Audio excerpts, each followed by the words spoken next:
अगर आप भी यही सोचते हैं कि मैं जो भी करता हूँ बेकार चला जाता है, उसका परिणाम मेरे मन मुताबिक नहीं आता, अगर आपके साथ भी ज़िंदगी में कभी कुछ अच्छा नहीं होता, तो ये छोटी सी कहानी अपने शब्दों के जरिए आपको बहुत कुछ सिखा जाएगी। मन के हारे हार है एक छोटी सी प्रेरणादायक कहानी। रोहित ने बड़े उत्साह के साथ परीक्षा की तैयारी शुरू की, लेकिन वह टॉप नहीं कर पाया, जिसकी वजह से वह बहुत उदास और निराश रहने लगा। वह अपने आप को असफल महसूस करने लगा। अब उसका पढ़ाई में पहले की तरह लगाव भी नहीं रहा। उसने पहले की तरह प्रयास करना भी छोड़ दिया। रोहित की इस परेशानी का पता जब उसके अध्यापक को लगा, जो उसके मार्गदर्शक थे, तो उन्होंने एक दिन उसने अपने घर पर बुलाया और पूछा, क्या बात है, आजकल तुम काफ़ी उदास और परेशान रहते हो और पहले की तरह तैयारी करना भी छोड़ दी। रोहित ने उदास स्वर में कहा कि मैं दिन रात मेहनत की, पर जैसा चाहता था वैसा रिजल्ट नहीं आया, इसलिए मैं हताश हूँ, निराश हूँ। अध्यापक कुछ समय के लिए शांत रहे, फिर कुछ सोचकर उन्होंने उससे कहा कि मेरे पीछे आओ, और वे उसे टमाटर के पौधे के पास ले गए और बोले कि टमाटर के इन खराब और मरे हुए पौधे को देखो।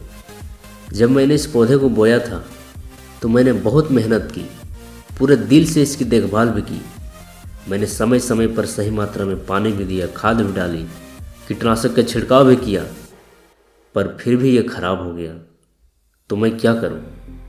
रोहित बोला, इतनी सारी मेहनत, इतना पैसा और समय देने के बावजूद भी अगर जैसा रिजल्ट हम चाहते हैं वो न मिल पाए, तो इतना सब कुछ करने का क्या फ़ायदा है? अध्यापक बोले, ऐसा नहीं है। फिर उन्होंने एक दरवाजे की तरफ इशारा करते हुए कहा कि अब एक बार जरा इस दरवाजे को खोल कर देखो। रोहित ने दरवाजे को खोला और देखा कि सामने बड़े बड़े टमाटरों के ढेर पड़े हुए थे। उसने पूछा कि ये सब कहाँ से आए? अध्यापक बोले, टमाटर के एक पौधे खराब होने का मतलब यह नहीं है कि सभी पौधे खराब हो गए हैं। इसी तरह तुमने मेहनत तो की पर टॉप नहीं कर पाए, लेकिन इसका मतलब ये नहीं है कि तुम्हारी दिन रात की मेहनत खराब हो गई और तुम असफल हो गए। तुमने पाया तो बहुत कुछ है, लेकिन तुम्हें सिर्फ इसका नकारात्मक हिस्सा ही दिख रहा है, जबकि सकारात्मक पहलू तो छिपा हुआ है, जो कि सही समय आने पर ऑटोमेटिकली दिखेगा। परीक्षा में लिखते वक्त कई चीज़ें मायने रखती है, जैसे कि लिखने की स्पीड, तबीयत, मनोस्थिति और भी बहुत कुछ, जो कि सिर्फ मेहनत का पैमाना नहीं है। जो तुमने सीखा है वह ज़िंदगी के हर मोड़ पर काम आएगा।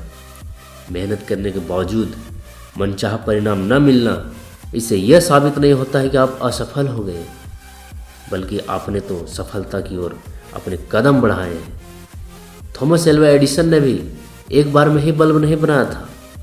वे तो एक ऐसे इंसान थे जिन्होंने कभी यह विचार नहीं किया कि वे असफल हुए हैं।